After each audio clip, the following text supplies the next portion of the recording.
গত ভিডিওতে আমরা দেখিয়েছি কিভাবে আমরা একটি ডোমেন এবং হোস্টিং ফ্রিতে নিতে পারি। সো আপনারা অলরেডি আশা করি যে আপনারা ডোমেন এবং হোস্টিং নিয়ে নিয়েছেন। এখন আমরা ওয়ার্ডপ্রেস ড্যাশবোর্ডে কীভাবে লগ ইন করবো, আমরা দুইভাবে করতে পারি। আমরা সাইটে এখানে আসার পরে তারপর এখান থেকে যদি সাইট অ্যাডমিনে ক্লিক করি সেক্ষেত্রে লগ ইন করতে পারি, অথবা আমাদের যে ডোমেন নেম এই ডোমেন নেমটা পেস্ট করব, এখানে লিখবো, তারপর এখানে /wp-admin। সো এটা লিখবো wp-admin, তারপর এন্টার দিব। তখন আমাদের কাছে ইউজার নেম এবং পাসওয়ার্ডটা চাবে, আমরা ইউজার নেম এবং পাসওয়ার্ডটি দিয়ে লগ ইন করে নিব। এখন আমরা কিন্তু অলরেডি চলে আসছি যে আমাদের ড্যাশবোর্ডে। আজকের ক্লাসের আমাদের টপিক হচ্ছে ড্যাশবোর্ড পরিচিতি, এবং ড্যাশবোর্ড থেকে আমরা একটি বেসিক আইডিয়া নেব। দেন তারপর আমরা প্রত্যেকটা স্টেপ বাই স্টেপ ভিডিওগুলো দেখা যাব, এবং ওই ভিডিওগুলোর মধ্যে আপনারা শিখতে পারবেন কীভাবে ওয়েবসাইটটা ডিজাইন করা লাগে, কীভাবে আমরা একটা ফাংশনালিটি অ্যাড করতে পারি, অথবা আনুষঙ্গিক যে জিনিসগুলো আছে ওইগুলো। প্রথমত এখানে যদি আমরা আসি, এখানে দেখতে পাচ্ছি ড্যাশবোর্ড, এবং এখানে আপনার যে ওয়েবসাইট, এই ওয়েবসাইটের নামটা এখানে লেখা থাকবে, এবং এখানে নিচে একটি ড্রপডাউন মেনু দেখতে পাচ্ছি আমরা। সো আমরা যদি এটাতে ক্লিক করি সেক্ষেত্রে আমরা সাইটটিকে ভিজিট করতে পারি। এটা আমাদের ওয়েবসাইট।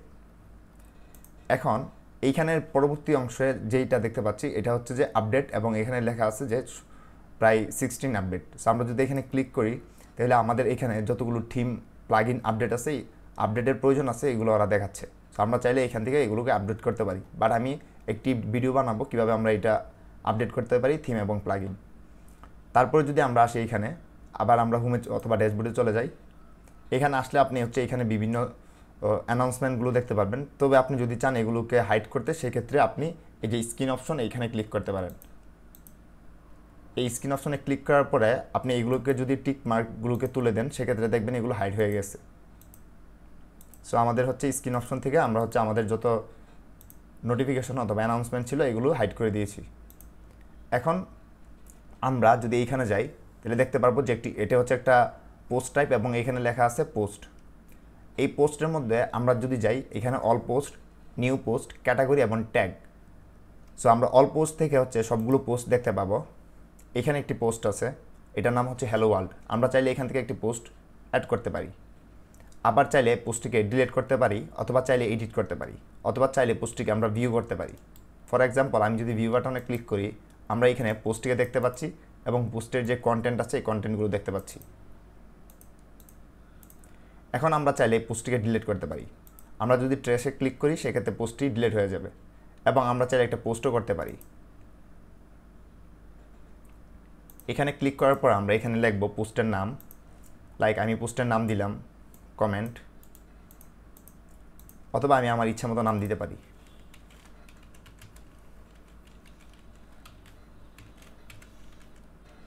তারপর আমরা চাইলে এখানে আমাদের কন্টেন্ট দিতে পারি।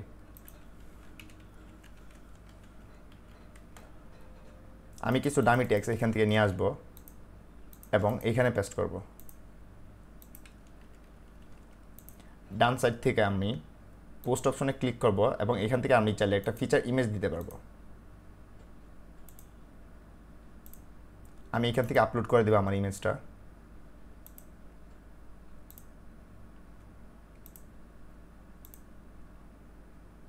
দেন ফিচার ইমেজ, তারপর আমি যদি এটাকে পাবলিশ করি, এবং এটি পাবলিশ হয়ে গেছে, এবং আমি চাইলে এই পোস্টটিকে দেখতে পারি। এটা আমাদের পোস্টের ইমেজ, এটা পোস্টের টাইটেল, এবং এটা পোস্টের কন্টেন্ট।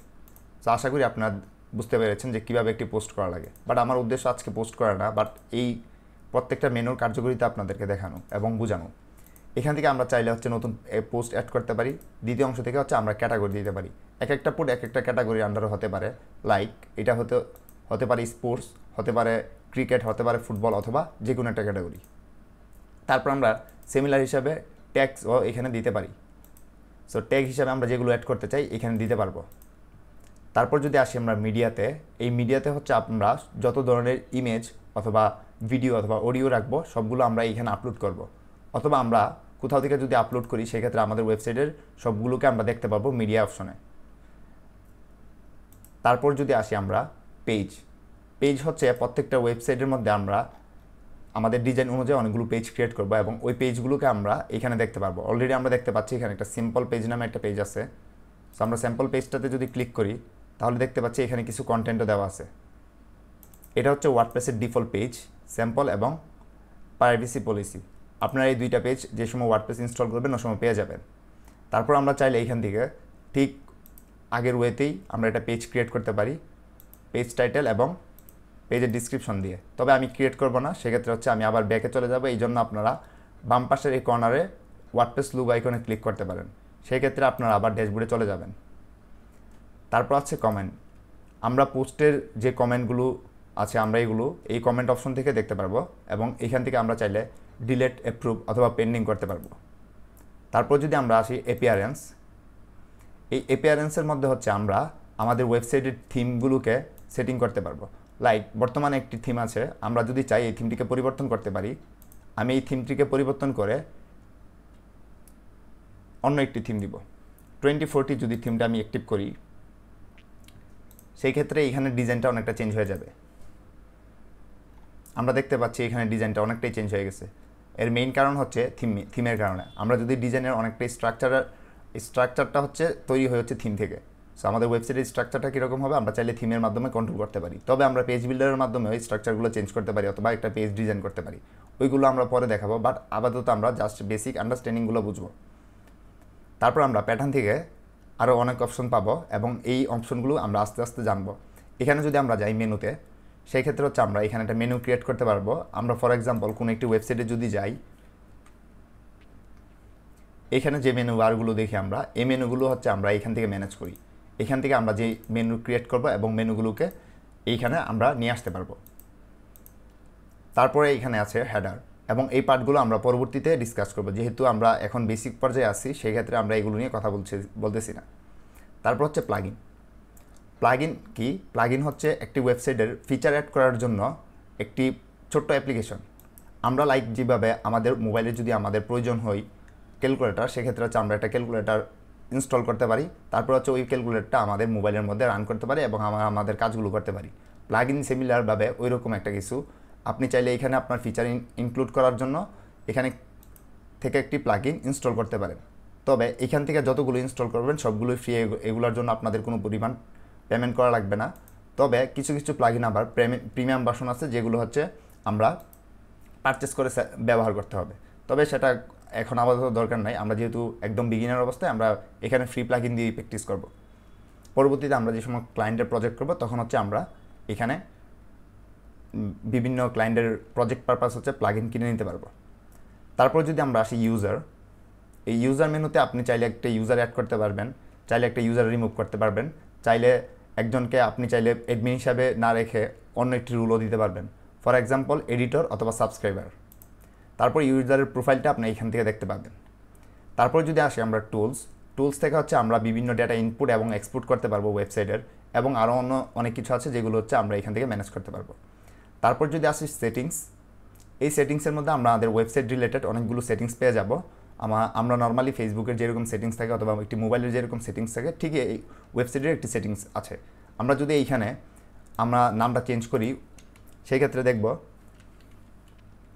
আমাদের ওয়েবসাইটের নামও কিন্তু চেঞ্জ হয়ে গেছে। আমরা এখান থেকে চাইলে ট্যাগলাইন দিতে পারবো, চাইলে সাইট লোগো দিতে পারবো। আমরা যদি সাইট লোগো হিসাবে এই জুতাটিকে সিলেক্ট করি, সেই ক্ষেত্রে আমরা এখানে দেখতে পারবো যে ওয়ার্ডপ্রেসের লোগোটি আছে, এটি পরিবর্তন হয়ে এই জুতার লোগোটি হয়ে যাবে। এখানে আমরা অলরেডি একটা প্রিভিউ দেখতে পাচ্ছি। তারপর যদি আমরা স্ক্রল করে নিচে আসি এবং সেভ চাই, সেই ক্ষেত্রে হচ্ছে আমাদের অলরেডি কিন্তু ওয়ার্ডপ্রেস লোগোটি চেঞ্জ হয়ে আমাদের এই জুতার লোগোটি চলে আসছে। তারপর এখান থেকে আমরা চাইলে অ্যাডমিনিস্ট্রেটর ইউআরএলটা ইমেলটা চেঞ্জ করতে পারি, ডিফল্ট ইউজার রোল দিতে পারি, চাইলে আমরা ভাষাটাও চেঞ্জ করতে পারি। ফর এক্সাম্পল এখানে যদি আমি বাংলা ভাষা সিলেক্ট করি, সেক্ষেত্রে পুরো সাইটটি বাংলা হয়ে যাবে। চাইলে আপনি অন্য কোনো ভাষাতেও এটি নিতে পারেন। তারপরে এখানে টাইম ফরম্যাট এবং ডেট ফরম্যাট দেওয়া আছে, আমরা চাইলে এগুলোকে চেঞ্জ করতে পারি। ঠিক একইভাবে এখানে আরও অনেকগুলো সাবমেনু দেওয়া আছে, যে মেনুগুলো থেকে হচ্ছে আমরা আমাদের প্রয়োজন অনুযায়ী বিভিন্ন কিছু ম্যানেজ করতে পারি। এইখানে একটা মেনু আছে যেটার নাম হচ্ছে কল আপস। আমি যদি এটাতে ক্লিক করি, সেক্ষেত্রে এটি হাইড হয়ে যাবে, এবং আবার যদি ক্লিক করি সেক্ষেত্রে হচ্ছে এটি ওপেন হয়ে যাবে। সো আশা করি আপনারা ওয়ার্ডপ্রেসের ড্যাশবোর্ড সম্পর্কে জেনেছেন, এবং পরবর্তী ক্লাস থেকে আমরা একটি একটি করে ফাংশনালিটি জানবো, এবং আমরা পেজ ক্রিয়েট করব, পোস্ট ক্রিয়েট করব, মিডিয়াতে বিভিন্ন ফাইল আপলোড করব এবং ডিজাইন করব। আজকের এই ক্লাসটি খুবই বেসিক একটি ক্লাস ছিল, শুধুমাত্র ওয়ার্ডপ্রেসের ড্যাশবোর্ড পরিচিতির উপরে। আশা করি এর পরবর্তী ভিডিওতে আমাদের সাথে থাকবেন। ধন্যবাদ।